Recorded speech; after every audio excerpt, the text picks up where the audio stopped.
Para o meu amigo querido que vive ao lado do meu mundo, eu escrevo esta carta com o coração batendo forte, como quem segura uma porta e sabe que do outro lado alguém muito importante está esperando. Hoje eu queria te contar como vivemos quando o destino precisa de assinatura. Aqui ninguém diz que o acaso decidiu, porque o acaso só vale se houver acordo registrado. Nosso dia começa com verificações simples, mais profundas, pois checamos os contratos de causa e efeito antes do primeiro café. Eu deslizo o dedo no meu terminal e vejo os selos do dia, e eles me dizem o que cada gesto meu irá produzir. Não é uma profecia, é um compromisso, e o compromisso tem força de lei. Talvez você ache estranho, mas é exatamente isso que nos dá calma e também medo. Calma porque evitamos muitos danos, medo porque toda escolha tem rastro e testemunha. Quando criança, eu aprendi a ler e a escrever cláusulas, do mesmo jeito que aprendi a somar e a dividir. A professora colocava a pergunta mais simples, e mesmo assim a sala ficava em silêncio pesado. Se eu estudar 3 horas, então serei aprovada na prova de ciências. Quem garante? Quem audita? Quem mede? Era uma fase pequena, mas a turma sentia o peso de uma manhã que passava a depender da caneta. O auditor escolar vinha com simulações, e se a simulação mostrasse risco de efeito colateral, a cláusula precisava de revisão. Eu achava belo e assustador, e até hoje eu sinto esse mesmo misto ao assinar algo novo. Mas temos cartórios da causalidade em cada bairro, e eles funcionam com filas curtas e olhares longos. O tabelião não pergunta se você deseja ser feliz, ele pergunta qual efeito você pretende reconhecer como obrigação. Ele também pergunta qual margem de aleatoriedade você aceita, porque nenhum contrato pode esmarar de vez o imprevisto mínimo. Existe uma tarifa pública de aleatoriedade, e essa tarifa protege a graça do inesperado, sem deixar o caos virar regra. Eu sei que isso soa técnico, mas na prática é bem humano, pois é uma conversa franca sobre limites. Agora deixa eu descer da norma e mergulhar no que importa, que é a vida. Vou te contar de afetos, trabalho, vizinhos, crianças e julgamentos que apertam a garganta. Há alguns anos eu assinei um contrato de relacionamento que muita gente considera ousado. Eu e ele combinamos um efeito chamado serenidade romântica, que prometia 2 anos sem brigas que machucassem. Era um efeito bonito, com auditoria mensal e espaço para pausas, mas havia uma sobretaxa quase invisível. Essa sobretaxa exigia reduzir o risco de tristeza a níveis mínimos, e reduzir tristeza demais mexe com o sabor da alegria.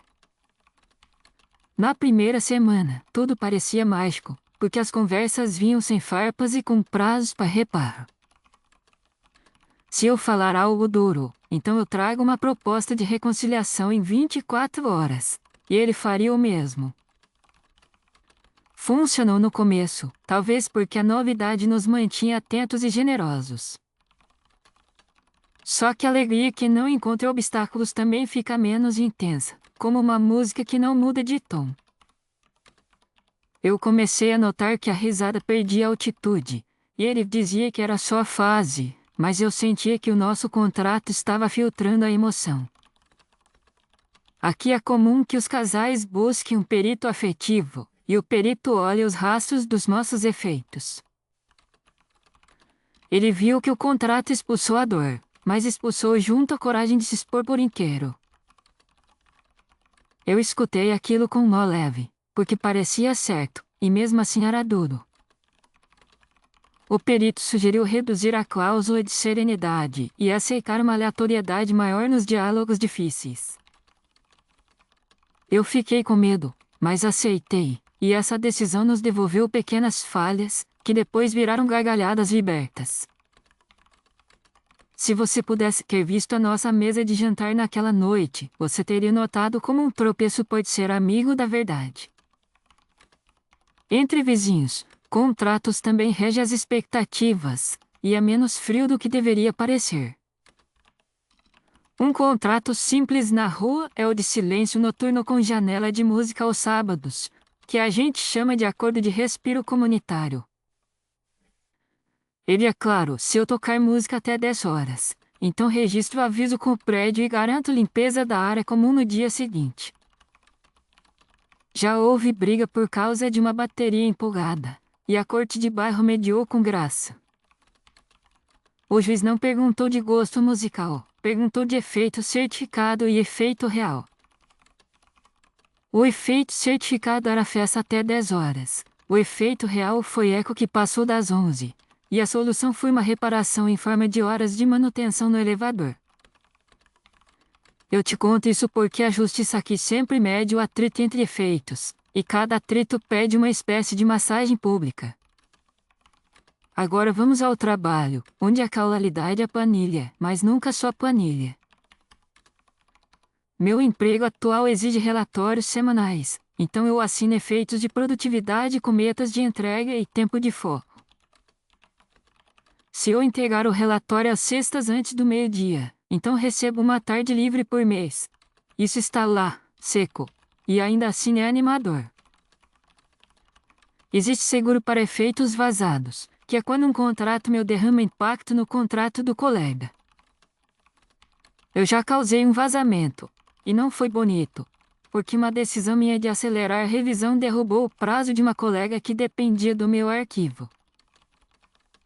O seguro pagou parte, eu paguei outra parte em horas voluntárias no time dela, e aprendi que nenhum efeito viaja sozinho. No tamanho da cidade, as pessoas negociam efeitos como quem negocia tempo e honra. Existe gente que tenta lucrar demais com efeitos alheios, e existe gente que tenta falsificar selos. Os falsificadores são chamados de frios, porque as marcas deles não mostram pulsação temporal. Quando um selo é frio, ele não responde às verificações de calor, que são testes rápidos de autenticidade. A melhor amiga da minha mãe teve o casamento abalado por um selo frio de fertilidade, e o tribunal precisou intervir com cuidado e delicadeza. Nesses casos, o juiz chama peritos de saúde, de genealogia e de reverberação emocional, e a corte inspeciona danos invisíveis. A corte investiga se a promessa de um filho, feita com selo falso, produziu uma esperança injusta, e como reparar isso sem desrespeito.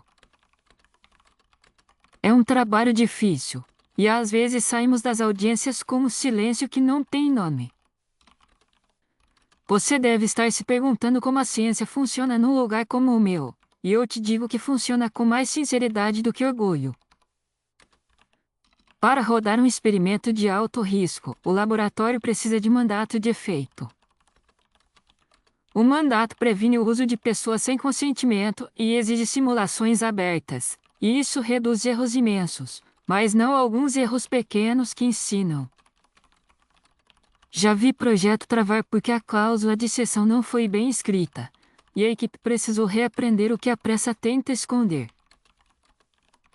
Aqui a fé também conversa com contratos, e essa conversa não é briga, é pergunta. O que é milagre, se não a suspensão honesta de uma regra? E como registrar isso sem matar a chama do mistério? Nossos líderes espirituais pedem cláusulas que protejam o sagrado do abuso, e eu admiro quando eles fazem isso com humildade. Há grupos que rejeitam o excesso de contato, e eles são chamados de amantes do acaso. Eles defendem o direito de errar sem registro, e alguns querem pausas da causalidade certificada. Quando eles protestam, a cidade fica mais viva, porque suas perguntas nos lembram de algo que não cabe em formulário. Eu os escutei de perto uma vez, e por pouco eu assinei com eles um manifesto de respiro, que dava direito a um fim de semana inteiro sem contratos pessoais. Eu tremi, eu quase topei, eu recuei na hora de entregar meu nome, e fiquei dias pensando nisso. A verdade é que eu carrego um desejo de ar livre, mas também carrego gratidão por saber que certas dores não vão me abraçar de surpresa. Eu imagino que, no seu mundo, vocês convivam com o depois, enquanto nós convivemos com o antes. Vocês discutem responsabilidades depois do fato, e nós discutimos responsabilidades antes do fato. Os dois jeitos têm coragem e têm sombra. Eu invejo o impulso claro de vocês quando pulam sem redes, e eu amo a paz que sinto aqui quando sei que a rede está firme. Uma pergunta sempre volta à minha mesa, e eu te ofereço essa pergunta agora como quem oferece água em dia quente. Se você pudesse assinar a exclusão da tristeza, assinaria mesmo sabendo que a alegria perderia a altura. Eu não tenho resposta definitiva, e desconfio de quem tem. O caso que mais me marcou começou com uma história de amor comum, e virou uma lição pública. Um casal assinou um enfeite chamado Alegria Limpa, que prometia dias acesos e sem tempestades. Era bonito no papel, e parecia honesto, mas no 6º mês a corte recebeu uma queixa de saturação emocional. A queixa dizia que a alegria perdeu textura, e o tribunal aceitou investigar por causa do impacto coletivo. A corte ouviu vizinhos, colegas, amigos, e chamou um perito de memória, que mediu registros de riso, de lágrima e de reconciliação. O dado mostrou uma linha reta demais, e a linha reta emocionou menos do que parecia. O juiz reescreveu parcialmente a cláusula e devolveu ao casal uma margem maior de acaso. A decisão foi poética, e eu nunca vi uma sentença tão silenciosa durante a leitura. O juiz disse que a vida precisa de pequenos arranhões para que a pele aprenda a se curar. Eu saí do prédio sentindo que a lei e a ternura podem caminhar juntas quando os olhos não querem vencer, querem entender. Em casa, eu reli meus contratos, e encontrei promessas orgulhosas demais. Apaguei 2, reescrevi 3, e guardei um espaço em branco que não sei quando vou preencher. Você também faria isso, eu acho, porque essa liberdade de reescrever é um respiro que não tem preço. Eu sei que você gosta de exemplos da vida comum, então eu trouxe mais alguns. O vizinho da porta ao lado tem um contrato de trânsito que ajusta o horário de saída, e ele adora mostrar como chega sempre no minuto exato. Ele fala com brilho, como quem venceu o tempo, e às vezes eu rio porque ele esquece o encanto de se perder por uma rua bonita.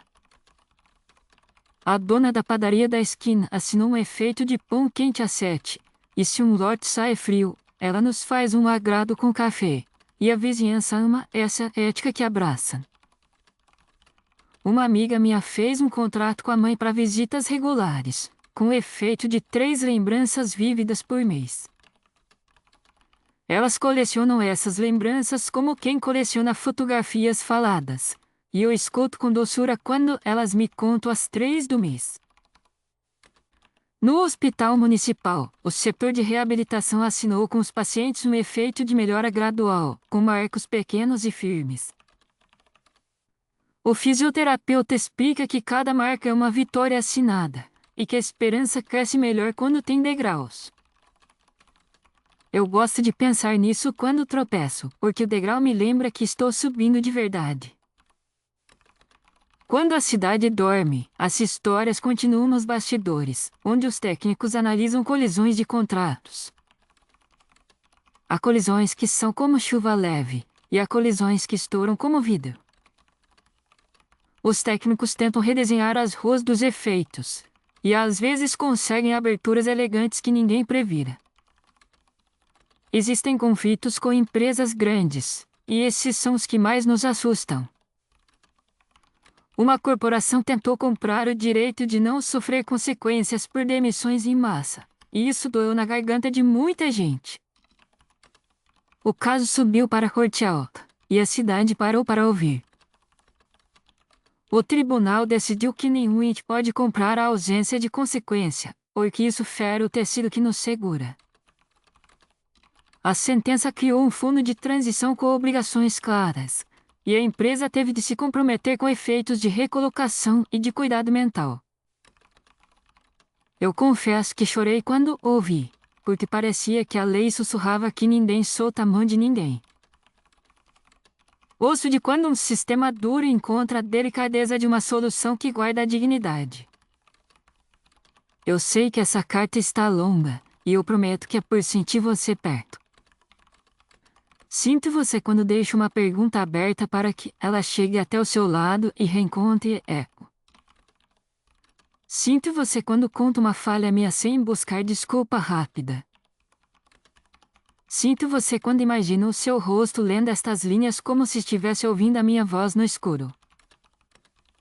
Hoje eu te escrevo também porque estou reescrevendo um contrato meu, e eu queria coragem emprestada.